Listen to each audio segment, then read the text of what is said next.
لا اقسم بهذا البلد وانت حل بهذا البلد،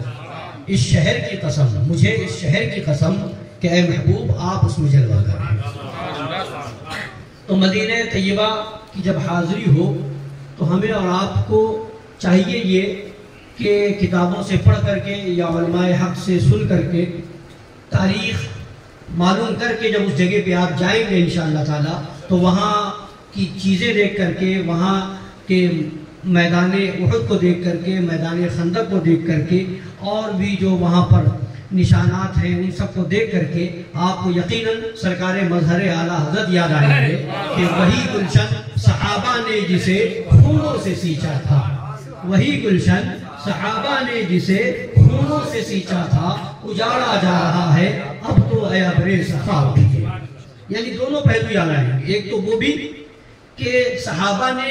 اس دین اسلام کو خون دے کر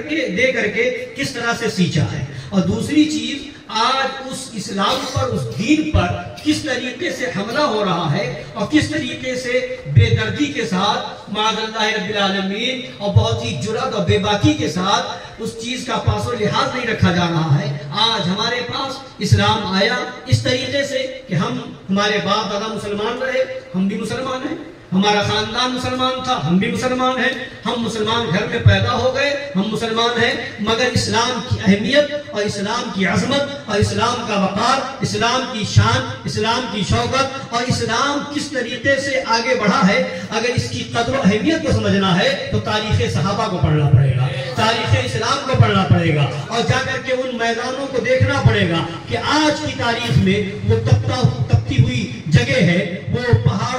پہاڑوں کی وادی ہے اور وہ سنگلاخ زمین ہے، مگر وہ صحابہ کرام ہی تھے جنہوں نے نہ اپنی جان کو جان سمجھا، نہ اپنے مال کو مال سمجھا، نہ اپنے خون کو خون سمجھا، نہ اپنے خاندان کو خاندان سمجھا، اور نبی آج تو ہم پڑھ رہے ہیں مگر اللہ تعالیٰ سچا عشق عطا فرمائے، مگر حقیقی معنوں میں جو اعلیٰ حضرت نے فرمایا وہ صحابہ کا طریقہ تھا، انہوں نے کر کے دکھایا۔ یا رسول اللہ دہن میں زباں تمہارے لیے، بدن میں ہے جان تمہارے لیے، ہم آئے یہاں تمہارے لیے، اٹھے بھی وہاں تمہارے لیے۔ تو 2 ہجری کی تاریخ ہے، 2 ہجری ہے، یعنی کہ رسول پاک صلی اللہ علیہ وسلم مکہ المکرمہ سے جب مدینہ طیبہ کی طرف ہجرت فرماتے ہیں، سرکار نے جب ہجرت فرمایا تو پہلا سال گزر گیا، دوسرا سال جب ہجرت کا آیا اس وقت تک 2 ہجری تک جنگ کی اجازت نہیں تھی، مسلمانوں کو جنگ کرنے کی اجازت نہیں تھی۔ مکہ المکرمہ کے اندر ظالموں نے، کفار مکہ نے مسلمانوں پر ظلم کیا، زیادتیاں کی، مسلمانوں کو پریشان کیا، مگر تاریخ آپ اٹھا کر کے دیکھیں کہ جب تک رسول پاک صلی اللہ علیہ وسلم مکہ المکرمہ میں رہے، ہجرت تک آپ نے نہ تلوار اٹھائی نہ کسی صحابی کو اس کی اجازت دی۔ کافروں کی طرف سے تنگ کیا گیا، پریشان کیا گیا، ظلم کیا گیا، مگر نبی نے تلوار نہ اٹھائی نہ کسی صحابی نے اٹھائی۔ پھر جب ہجرت کر کے تشریف لے گئے، پہلا سال پورا گزر گیا، ظالموں کی طرف سے ظلم جاری ہے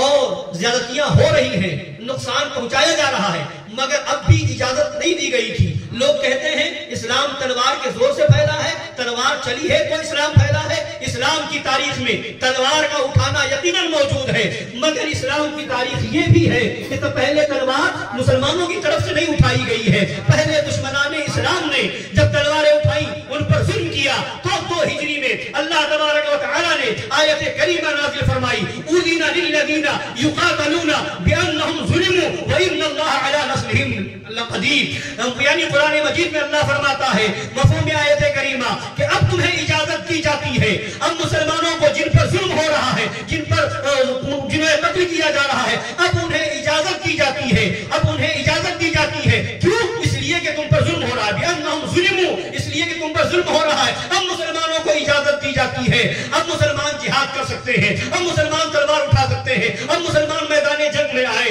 اس لیے کہ اب ظلم ہو رہا ہے، اب تلوار اٹھانے کی اجازت دی گئی۔ تو تاریخ یہ بتا رہی ہے، ہمارا قرآن یہ بتا رہا ہے کہ آج لوگ اس بات کو بہت شوشہ بناتے ہیں، تو اس کو بھی یاد رکھنے کی ضرورت ہے، ہمیں اپنی تاریخ یاد رکھنے کی ضرورت ہے۔ تو اسلام کے اوپر جب اتنا اور مسلمانوں کے اوپر جب اتنا ظلم ہوا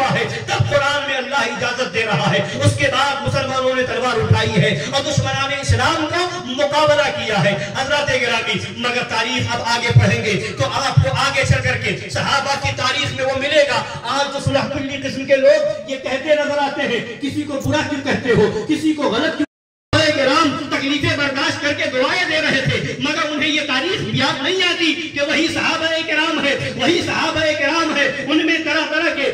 حضرات صحابہ کرام ہے۔ جب بات آ گئی، جب قرآن میں اجازت دے دی گئی تو اب اس کے بعد صحابہ کرام جب میدان میں آئے تو ان کا تیور کیا ہوا کرتا تھا؟ ایک مرتبہ کا معاملہ ہے، ایک مرتبہ جنگ کے موقع پر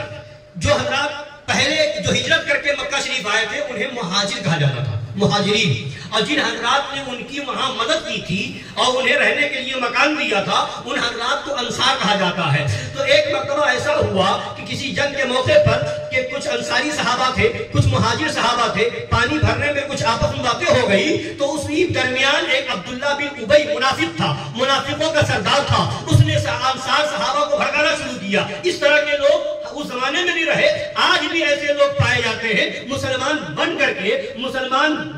اپنے آپ کو ظاہر کر کے پھر مسلمانوں کے خلاف ہی سازشیں رچتے ہیں، اسلام کے خلاف ہی سازشیں رچتے ہیں، اسلام کو نقصان پہنچانا چاہتے ہیں۔ تو وہ عبداللہ بن ابی نے کہا کہ دیکھا ان لوگوں کے حرکت کہ ہم نے ان کو جگہ دی، مکان دیا، رہنے کے لیے سہارا دیا، سب کچھ دیا، آج ہم سے ہی لڑنے کو تیار ہو گئے ہیں۔ اس طرح کہہ کر کے انصار صحابہ کو معاذ اللہ رب العالمین اکسانے کی کوشش کی۔ تو اب جب نبی پاک صلی اللہ علیہ وسلم تک خبر گئی تو نبی پاک صلی اللہ علیہ وسلم نے سمجھایا، بہرحال وہ رک گئے، مگر اس نے ایک جملہ کہا تھا کہ یہ ذلیل تھے، یہ مسکین تھے، ان کے پاس مکان نہیں تھا، ہم نے دیا تھا، یہ اپنی اوقات میں آگے اس طرح کی حرکت کی، اس طرح کے الفاظ ادا کیے تھے۔ اب انہی ہجرت کرنے والوں میں تو میرے آقا بھی تھے۔ اب جب یہ بات عبداللہ بن ابی کے جو لڑکے تھے وہ صحابی رسول تھے، ان کا نام بھی عبداللہ تھا، باپ کا نام بھی عبداللہ تھا، بیٹے کا بھی نام عبداللہ تھا، باپ منافق تھا اور بیٹے جو تھے وہ پکے مسلمان صحابی رسول تھے۔ جب انہیں خبر ملی تو انہوں نے آ کر کے نبی کی بارگاہ میں عرض کیا، یا رسول اللہ اگر آپ کی طرف سے میرے باپ عبداللہ بن ابی کو مارنے کی اجازت ہو تو کسی اور سے نہیں، مجھے اجازت دیجیے، میں اس کی گردن ماروں گا۔ یہ ہے صحابہ کا جوش ایمان، یہ ہے صحابہ کا جذبہ جہاد۔ انہوں نے یہ نہیں دیکھا کہ میرا باپ ہے، انہوں نے یہ نہیں دیکھا کہ میں اس کی نسل سے پیدا ہوا ہوں، انہوں نے یہ دیکھا کہ نبی کا ہے تو میرا ہے، اگر نبی کا گستاخ ہے تو اس سے کوئی تعلق نہیں۔ اور ایک بات یہ بھی ملتا ہے کہ چونکہ اس نے مہاجرین کو ذلیل کہا تھا معاذ اللہ رب العالمین، تو مہاجرین میں صحابہ کے ساتھ ساتھ میرے آقا صلی اللہ علیہ وسلم بھی تھے۔ جب مدینہ شریف کی سرحد پہ پہنچ گئے واپسی میں تو وہ جو صحابی رسول تھے انہوں نے حضرت عبداللہ نے تلوار نکال لی اور وہی کھڑے رہے اور اپنے باپ عبداللہ بن ابی سے کہہ رہے تھے کہ تو نے ایسا جملہ استعمال کیا، ذلیل کا لفظ استعمال کیا، پہلے تو کہہ کہ ساری کائنات میں سب سے بڑا ذلیل میں ہوں اور ساری کائنات میں سب سے زیادہ عزت والے نبی